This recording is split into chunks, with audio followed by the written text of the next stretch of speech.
Okay, coming back to the SNR performance calculation. So what we had observed, this SNR calculation is corresponding to the output signal power calculation and output noise power calculation. So in the previous slide, we had calculated the noise power corresponding to the phase modulation as well as frequency modulation. Now we can talk about the signal power. Now this signal power can be simply put it as Kp square Pm for phase modulation and Kf square Pm for the frequency modulated signal. So signal to noise ratio at the output, that is S by N at O. By definition it can be written as output signal power divided by output noise power. So we had calculated that in the previous slides that this noise power is nothing but twice Wn0 upon AC square for Pm, and for frequency modulated signal it was twice of N0 W cube upon 3AC square. So we can find it out by putting values of PSO and PNO for PM and FM respectively. We will get signal to noise ratio at output as AC square Kp square by 2 multiplied by Pm divided by N0W, and for this is for the phase modulated signal, and for frequency modulated signal it comes out to be 3AC square Kf square upon twice W square into Pm divided by N0W. So this is nothing but the signal to noise ratio at the output term. Now we are exploring this expression a little bit further. Now assume that the received power is given by AC square by 2. So PR is the received power which is represented by AC square by 2. And the modulation index, we are aware that for phase modulation, the modulation index can be represented as Kp multiplied by maximum of MT. MT is the message signal. Similarly, for the frequency modulation, this modulation index beta f is defined as Kf multiplied by maximum of MT divided by W. W is the message bandwidth or the baseband bandwidth of the message. So the output signal to noise ratio can be written in terms of Bp upon maximum of MT, maximum MT square into Pm upon N0 W into PR, because AC square by 2 represented as PR, because if you observe AC square by 2 it can be represented as PR. This Kp square is nothing but beta P upon maximum of MT. So Kp square is nothing but beta P upon maximum of MT whole square, and remaining term Pm upon N0W. So that is the expression for phase modulation. Similarly, the expression for frequency modulated signal, it can be written as 3 AC square by 2 is nothing but the PR. So 3 into PR, remaining term is Kf square. So this Kf square is nothing but beta f into W upon maximum of MT whole square. So you will get beta f into upon maximum of MT into W square. Then W square is remaining over there. So that W square is cancelled out to the W square corresponding to this term where fill over here, and remaining term is Pm upon N0W. So if we denote PR upon N0W, we are aware that this term is defined as signal to noise ratio for baseband system. So signal to noise ratio for baseband system is nothing but PR upon N0W. Then the total SNR is nothing but Pm beta P square upon maximum of MT square multiplied by signal to noise ratio of baseband system for the phase modulated scheme. For the frequency modulated scheme, it is nothing but 3 into Pm beta f square upon maximum of MT square into signal to noise ratio of baseband system. So that will give you the signal to noise ratio at the output of the angle modulation scheme corresponding to when you compare it with the signal to noise ratio for the baseband scheme. And eventually we get another important metric that is known as figure of merit. Figure of merit is nothing but the signal to noise ratio at the output and signal to noise ratio at the input of a system. So in most of the time you will observe that when we process a signal through a system, generally this is a modulation and demodulation, that is the entire system of communication scheme, you will get certain signal to noise ratio at output. And at the initial level you are having baseband signal, so you are able to calculate signal to noise ratio as a input portion. So the signal to noise ratio at the output divided by signal to noise ratio at the input is termed as the figure of merit. So in this case, if you observe, the figure of merit is nothing but signal to noise ratio output are divided by signal to noise ratio at baseband. So this remaining term will be the corresponding to the figure of merit of the system. So you can evolve another metric corresponding to the representation of system. Now this expression Pm upon maximum of Mt square, what it denotes? It denotes average to peak power ratio of the message. That is, what is the average value and what is the peak power value. And it can be represented as power content of the normalized power. So we represent it as Pmn. That is nothing but Pm upon maximum of Mt square.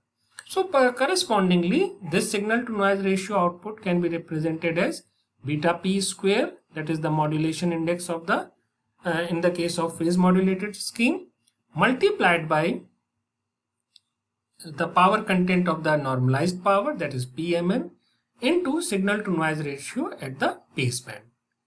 Similarly, for the frequency modulated scheme, it is nothing but 3 beta f square Pmn into signal to noise ratio at the baseband scheme. Now, if we use the Carson's relation, we had observed that Carson's relation is the relation which represent the channel bandwidth. That is, what is the channel occupancy of the modulated signal will be. That is represented as 2 into beta plus 1 into W. So in that representation, we can design a term that is known as bandwidth expansion factor sigma, omega. So bandwidth expansion factor omega, it can be defined as BC upon W. That is, what is the channel bandwidth divided by the message bandwidth. So BC upon W, and it is you can observe it right from this expression. BC upon W is nothing but 2 into beta plus 1. So we can write this signal to noise ratio in the terms of this bandwidth expansion factor. Basically, this was nothing but beta P and beta F corresponding to the PM and FM respectively. So we can write this in the form of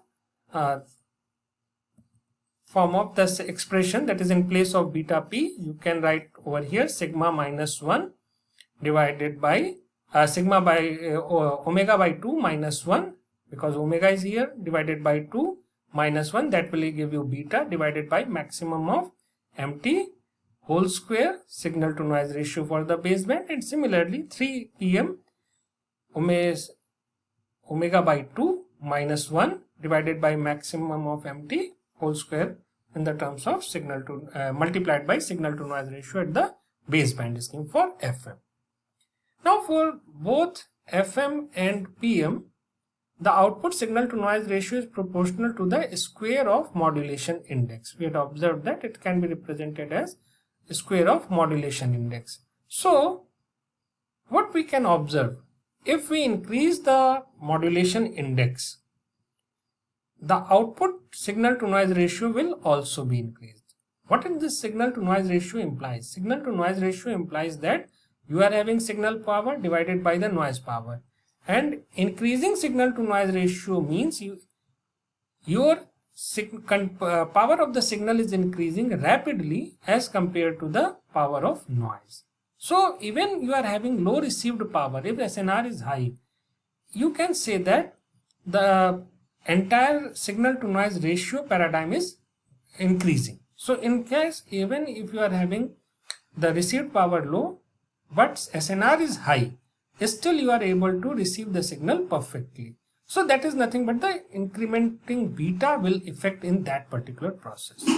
So if you compare this this with respect to amplitude modulation, where such increment of output SNR is not possible because it is not having any direct relations with modulation index. Here you are observing the signal to noise ratio is having directly related with the modulation index, and this is reflected in the terms of this particular process.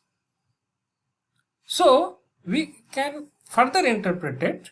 The increase in the received SNR is obtained by increasing the bandwidth. That is, when we say that the SNR is increasing, SNR is increases because of the modulation index, and if you observe the modulation index, it provides you increasing the bandwidth. So therefore angle modulation provides a way to trade off between bandwidths between and transmitted power. So you can correlate the bandwidth and the transmitted power for the SNR representation. So you can trade off bandwidth and transmitted power to achieve a optimum SNR. So the relation between the output SNR and the bandwidth expansion factor omega is a quadratic relation, and which is not the optimal one.